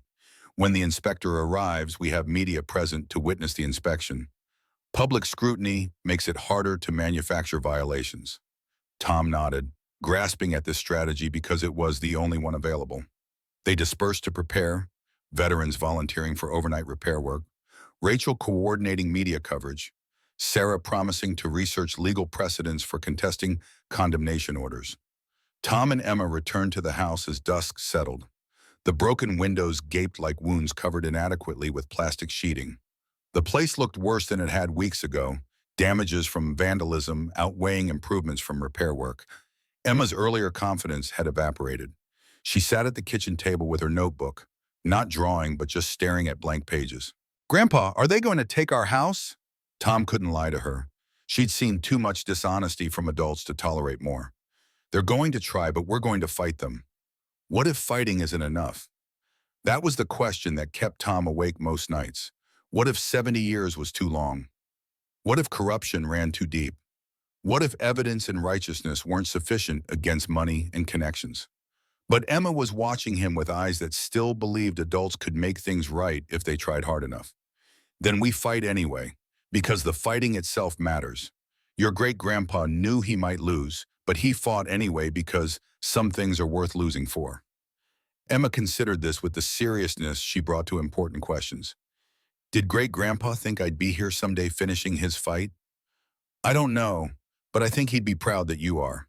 She nodded slowly and returned to her notebook, this time drawing with renewed purpose. The picture showed a small girl and an old man standing in front of a house, holding hands while dark figures approached. Above them, sketched in lighter pencil as if they were angels or ghosts, stood a young couple watching over their descendants. That's Great-Grandpa Bill and Great-Grandma Rose. They're helping us even though they're dead. Tom studied the drawing and felt something shift in his chest. His parents had left evidence because they'd hoped someone would find it and finish what they started. They trusted that truth would survive even if they didn't. That faith across 7 decades demanded honor. He wouldn't let them down. He wouldn't let Emma down. He wouldn't let the 47 families down. He wouldn't let his father's memory be dismissed as the complaints of someone who'd failed to keep up with obligations. The fight wasn't over. It was just beginning.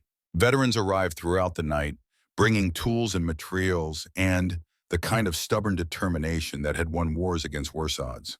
They worked by floodlight, repairing obvious hazards, shoring up sagging structures, documenting every improvement with photographs time-stamped and geotagged. Rachel's photographer arrived at 5 a.m. and began systematic documentation of the property from every angle. By the time the county inspector pulled up at 8, they had hours of footage showing active repair work and visible improvements. The inspector was a tired-looking man in his 50s who clearly wanted no part of the political situation he had been forced into. He walked through the property with Rachel and her photographer shadowing him, Emma serving as tour guide explaining what each repair addressed. We fixed the porch so it doesn't wobble. Mr. Carl reinforced the beams, and we covered the broken windows the bad guys smashed. Grandpa Tom is going to get real glass, but plastic works until then. The inspector took notes and photographs, his expression suggesting he understood this inspection would be scrutinized by people looking for bias either direction. When he finished, he stood on the porch and faced the assembled crowd of veterans, families, and media. My preliminary assessment shows significant structural concerns that require attention. However, I also see evidence of active repairs being conducted according to proper construction standards. The property does not currently meet county code for full-time residential occupancy. Rachel's pen flew across her notebook. Emma's face crumpled, but the inspector continued. However, given the ongoing nature of repairs and the presence of licensed contractors overseeing the work, I am issuing a provisional occupancy permit valid for 90 days pending completion of necessary improvements. A follow-up inspection will be scheduled to verify code compliance. It wasn't victory, but it was reprieve. 90 days matched Jake's foreclosure or stay. They had 3 months to transform a ruin into a home that met official standards. The veterans cheered and Emma hugged the inspector's leg with grateful enthusiasm that made him smile despite himself. Thank you for being fair. After the inspector left, Tom stood on the porch looking at the crowd of people who'd shown up to fight for him. Veterans who'd given their nights to repairs. Families who'd shared their painful stories. Rachel who'd amplified their voices. Sarah and Helen who'd finally stepped out of silence. Emma who'd never learned that children should stay quiet when adults were working. Jack stood beside him with arms crossed, satisfaction obvious in his weathered face. Your father would be proud. You brought together what he tried to build alone. I didn't bring them together. Emma did, and you did, and Rachel. I just showed up with evidence. Sometimes showing up with evidence is enough. Now we need to maintain pressure. Daniel Blackwell isn't done trying to shut us down. That prediction proved accurate within hours. A courier arrived with legal documents, Blackwell lawyers filing defamation suit against Tom, Rachel, and Sarah for damages to Daniel's reputation and business interests. The monetary demands were astronomical, designed to bankrupt through legal fees rather than actually win in court. Rachel read through the filing with the calm of someone who'd been sued before by people trying to silence investigative reporting. This is slap suit territory, strategic lawsuit against public participation. They're trying to scare us into silence by making the cost of speaking prohibitively expensive. Will it work? Not if we get pro bono representation and countersue for malicious prosecution, but it'll be expensive in time if not money. More calls, more coordination, more layers of complexity, transforming simple truth-telling into legal warfare that favored whoever could afford to sustain longest battle. But that afternoon brought allies Tom hadn't anticipated. A woman in her 40s arrived at Jack's store with two 7-year-old girls who looked like miniature versions of her. She was professionally dressed, but her eyes were red from crying. "I'm Emily Blackwell, Daniel's daughter. These are my twins, Sophie and Grace." The room went silent. Enemy's daughter walking into headquarters felt like betrayal or trap or both. But Emily's voice shook as she continued. "I didn't know about any of this. My father never told us how his fortune started. I read Rachel's articles and I've spent 2 days going through family documents. Everything you've said is true." She pulled papers from her briefcase. "These are my grandfather's personal ledgers from the 1950s. He kept meticulous records of every property seizure, every shell company purchase, every person he paid off or threatened. My father's been sitting on this evidence for 40 years, knowing it proved his inheritance was built on theft." Tom couldn't speak. Daniel Blackwell's own daughter was providing the smoking gun that would end any attempt to claim Victor's corruption was unproven allegations. Emma approached Sophie and Grace with the careful courtesy she used meeting new people. "I'm Emma. Those are pretty dresses." The twins smiled shyly and Sophie whispered to her sister. Grace stepped forward with the bravery of a child deputized to speak for both. "Our mommy says our grandpa did bad things. We don't want to be bad too." Emma took their hands with the natural ease of children who hadn't learned prejudice or inherited guilt. "You're not bad. You're helping fix what your grandpa broke. That makes you heroes." Emily broke down crying and Helen moved to comfort her. 3 generations of women connected by men who'd done terrible things or had terrible things done to them. "I have children. I can't let them inherit evil. Whatever my father built, if it's built on suffering, it needs to come down." Rachel was already photographing the ledgers, creating evidence that couldn't be disappeared if Emily changed her mind or was pressured to recant.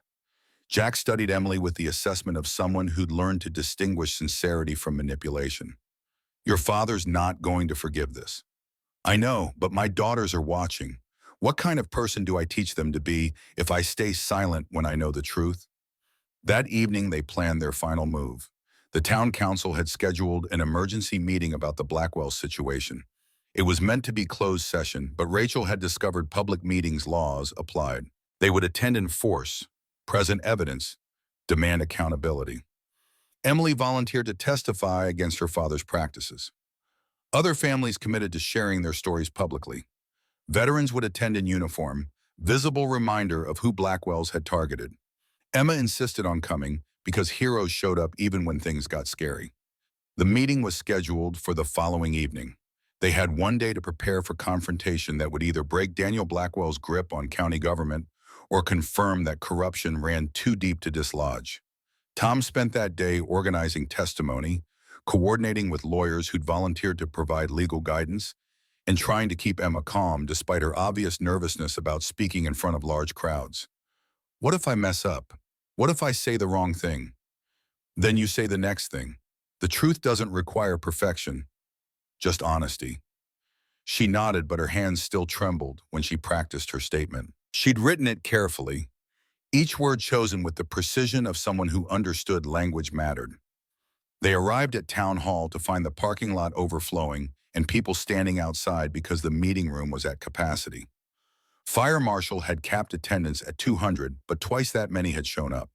Someone had brought a sound system so those outside could hear proceedings. Local TV was broadcasting live.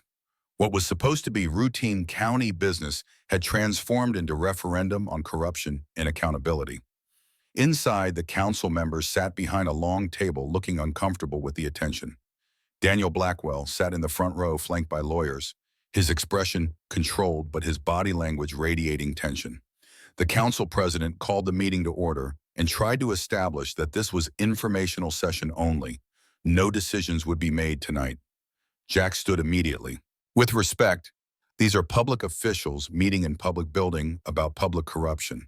The public has right to be heard. The council president looked at the crowd of veterans and families and media, recognized he was outmaneuvered, and conceded the point. Rachel went first, presenting her investigation findings with journalist precision. She entered Victor Blackwell's ledgers into public record, reading entries that detailed bribes, threats, and systematic theft. The room was silent except for her voice cataloging crimes that had never been officially acknowledged. Dorothy spoke about her parents losing their home, her voice cracking when she described her father's shame at being evicted. Bob testified about his uncle's similar experience. One by one, families told stories that formed pattern impossible to dismiss as coincidence or unfortunate timing. Helen testified about being the secret daughter of Bill Bennett, about Sarah's decades of guilt, about family destroyed by man who faced no consequences. Emily Blackwell took the microphone and the room went absolutely silent. She testified against her father with daughter's grief and citizen's duty warring visibly in her expression. I love my father, but I can't defend what he's built. The evidence is clear. Victor Blackwell stole properties systematically.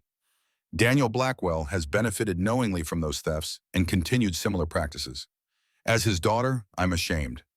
As a mother, I'm determined to end this cycle. Daniel stood abruptly, his control breaking. You're being manipulated by people looking for easy money from my family's success. Emily faced him directly. I'm being honest about crimes you've spent 40 years covering up. Sophie and Grace are watching, Dad. What do I teach them if I stay silent? Tom's turn came and he brought Emma with him. She stood on a chair so she could reach the microphone, her small voice carrying through speakers to the crowd outside. My name is Emma Bennett. I'm 9 years old. My great-grandpa Bill was a hero who got his house stolen by bad guys. Then they took my grandpa Tom away from his parents when he was my age. That's not fair. She pulled out her notebook and showed drawings to the council. This is what heroes look like. They fight even when they're scared. They tell the truth even when lying is easier. They help other people even when it's hard. She pointed at Daniel. That man tried to scare us. But we didn't run away because great-grandpa Billy didn't run away. He left us treasure so we could finish his fight. Emma pulled out the reel-to-reel player they'd brought and pressed play. Bill Bennett's voice filled the room, testimony preserved for 70 years, waiting for this moment. When Victor Blackwell's recorded threats played, Daniel went white. His lawyers tried to object, but the council president waved them down. This was public meeting, not courtroom. Evidence standards were different. The recording ended, and Emma spoke into the silence. Our house cost $99, but it gave us everything. It gave us family and truth and proof that love doesn't stop even when bad things happen. Mr. Blackwell wants to take it again, but we're not going to let him. She climbed down from the chair and returned to Tom, her part finished. The room erupted in applause that the council president didn't try to stop. Daniel Blackwell stood, his face rigid with controlled rage. This is character assassination based on my father's alleged actions 70 years ago. None of you were there. None of you know what really happened. Jake stood, leaning on his cane. I was almost there last month. Blackwell's subsidiary tried to steal my home using the same playbook Victor used in 1956. Patterns pretty damn clear. Veterans throughout the room stood in silent solidarity. The visual was powerful. 40 men in uniform united against man who'd built fortune on their brother's suffering. Daniel's lawyers were whispering urgently, but he shook them off. His control was fracturing under pressure that couldn't be deflected with money or threats. My father built this county, created jobs, developed infrastructure. So what if he acquired properties from people who couldn't maintain them? That's business. Emily's voice cut through his rant. It's theft, Dad. It's always been theft, and I can't pretend otherwise anymore. Daniel turned on her with fury unchecked. You're destroying everything I built for you and your children. You built it on suffering. I'd rather they inherit nothing than inherit that. Sophie and Grace were crying, confused by adults shouting. Emma left Tom's side and went to them, taking their hands with the instinctive compassion children show each other in crisis. It's okay. Your mommy's being brave. That's good even when it's scary. The three girls stood together, and something in that image broke Daniel completely. He saw his granddaughters holding hands with descendant of man his father had destroyed, saw his daughter standing with victims instead of defending him, saw 70 years of family corruption finally exposed under lights that couldn't be extinguished. He sat down heavily and put his head in his hands. When he looked up, tears were streaming down his face. I didn't know at first. I was 10 when my father died, but by the time I was old enough to understand, the fortune was already built. What was I supposed to do? Give it all back? Admit my father was criminal? Emily's voice was gentle but firm.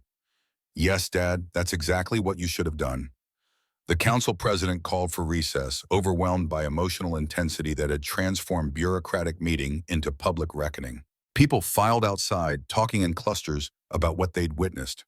Tom found himself surrounded by families thanking him, veterans clasping his shoulder, reporters asking for follow-up interviews. But his attention was on Emma sitting with Sophie and Grace, three children drawing together while their family's conflict played out around them. Helen appeared beside him, her teacher's instinct recognizing the most important thing happening in the room. They're healing what we broke. The next generation doesn't have to carry our mistakes forward.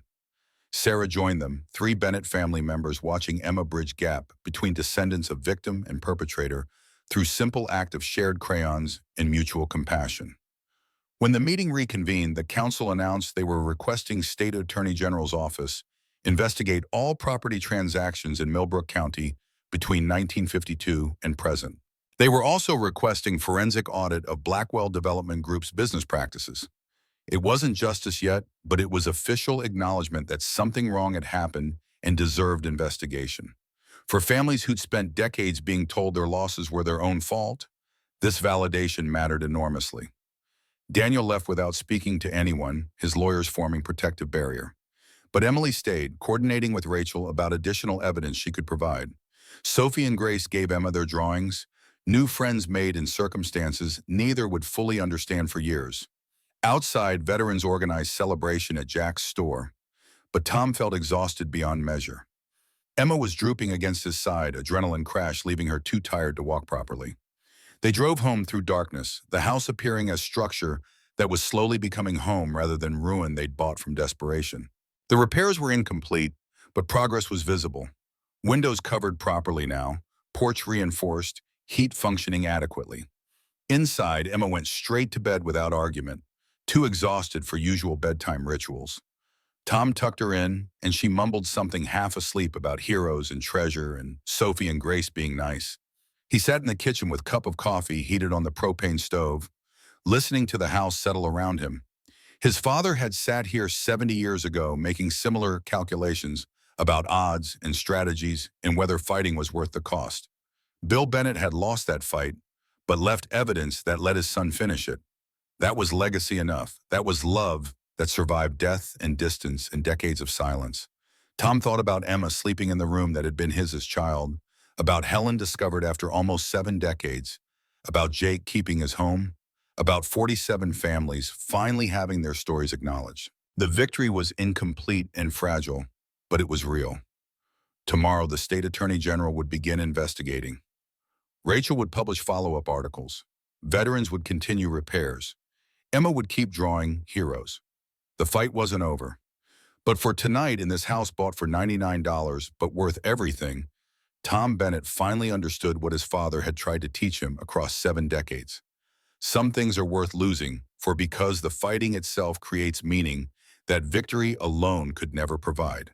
He finished his coffee and went to check on Emma one more time. She'd kicked off her blankets and was sprawling across the small bed, clutching her stuffed rabbit on one side and the wooden horse Tom's father had carved on the other. 2 toys separated by 70 years, connected now by child who'd never met the man who'd made one, but was finishing the fight he'd started. Tom covered her gently and whispered words he hoped somehow reached parents who'd loved him first. We're doing it. We're finishing what you started. Rest easy now. The house creaked agreement, or maybe just settled under weight of snow and time. Either way, Tom chose to believe the first interpretation. Some faiths were worth keeping, even if proof remained forever elusive.